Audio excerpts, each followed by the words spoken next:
Joining us now, Republican Congressman from Michigan, John James. Thank you very much, Congressman, for joining us. I want to start here. Obviously, there are a lot of different trade announcements that we are yet to see the details on. The president told our Sean Hannity that during the last visit with Xi, they signed some 36 deals, and he said what they got to today is bigger than that. So we are awaiting those details, but the thorny issues in the background, the issue of Taiwan, the issue of Iran, it seems like not too much movement on either side of those issues. What's your take? Well, this is a massive first step, and the Trump derangement syndrome obsessed mainstream media doesn't report on how effective our president has been bringing China back to the table. You know, China has been at trade war with the United States of America for decades, and President Trump was called a xenophobe for calling China out on their unfair business practices, their intellectual property theft, their currency manipulation. But under President Trump's leadership, he's suing for reciprocity, and he's getting these trade deals. You just mentioned these Boeing aircraft.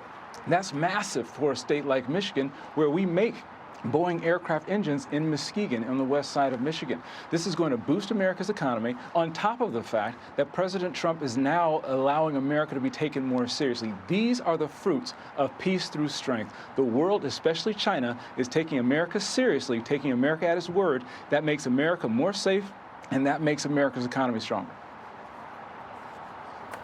To your point, there's significant progress on what was just about a year ago a spiraling trade war that saw briefly 145% tariffs on Chinese imports, 125% tariffs on U.S. imports to China.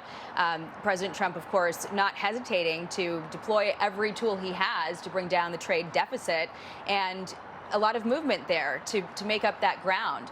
But there are these other issues that loom in the background. And of course, you know, the U.S. has been clear they don't need China's help on Iran, but it would help China and the rest of the world if they got involved in reopening the strait. Are you surprised that they are not taking a more active role in that? Which is why the president led with exactly what China wants. They want economy. They want legitimacy. The president showed up with the CEOs of some of the largest companies in the world, with Elon Musk, with Tim Cook, with the CEO of Cargill. These are the types of things that China wants. And so when the president is talking about, hey, you need to open up your economy for American industry. You need to open up your economy and play fair to allow us to be able to make money, and then also, you can buy our oil. You just mentioned, Jackie, very astute, that China buys 90% of Iran's oil. And it's in their best interest to open up the Strait of Hormuz as well. President Trump got China to agree not only to demilitarize the Strait of Hormuz, but to keep it open, no tolls, and also Iran can't have a nuke. I actually think that President Trump accomplished more in the past 48 hours working with China to turn down the temperature, to increase our leverage in Iran, with Iran, for the American people than I think any other president could have done in the past. President Trump is showing the fruits of peace through strength, and I'm excited to see what the future holds in the next few days, weeks, and months. Congressman, what do you make of the fact that while this banquet was happening last night, the Russians piped up and said, hey, by the way, Putin's coming to Beijing very shortly. Yeah. We're going to give the date soon, sort of reminding the world that Russia is also China's friend. What message do you think they were trying to send there? Well, I think that China now knows that they have a choice. They have a choice to work with the world's biggest economy, the world's leader in the United States of America, and the best president and the best leader in the world, President Trump, or they can continue to work with beggar nations and vassal states like Russia that are completely dependent on China and not going anywhere.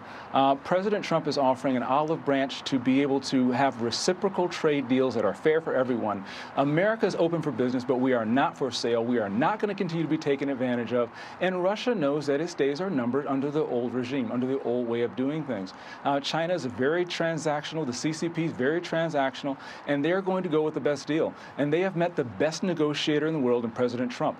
And President Trump is going to negotiate a deal that is best for the United States of America, that is best for our future, and China recognizes that it is in their best interest to work with the United States, not against our interest. It will be better for the world, and that's why Russia is doing its best to come in from the cold. This increases America's standing. It shows that President Trump's diplomatic strategy is working, and this should make the world safer and our allies as well, not just in the Middle East, but also in Europe. Congressman John James, it's been great speaking with you. Thank you so much for joining our continuing coverage of this historic state visit.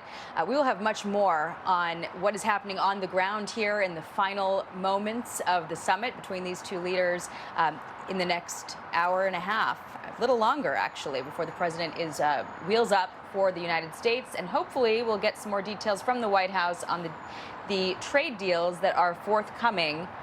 More, they said, than the last time around. We'll be right back.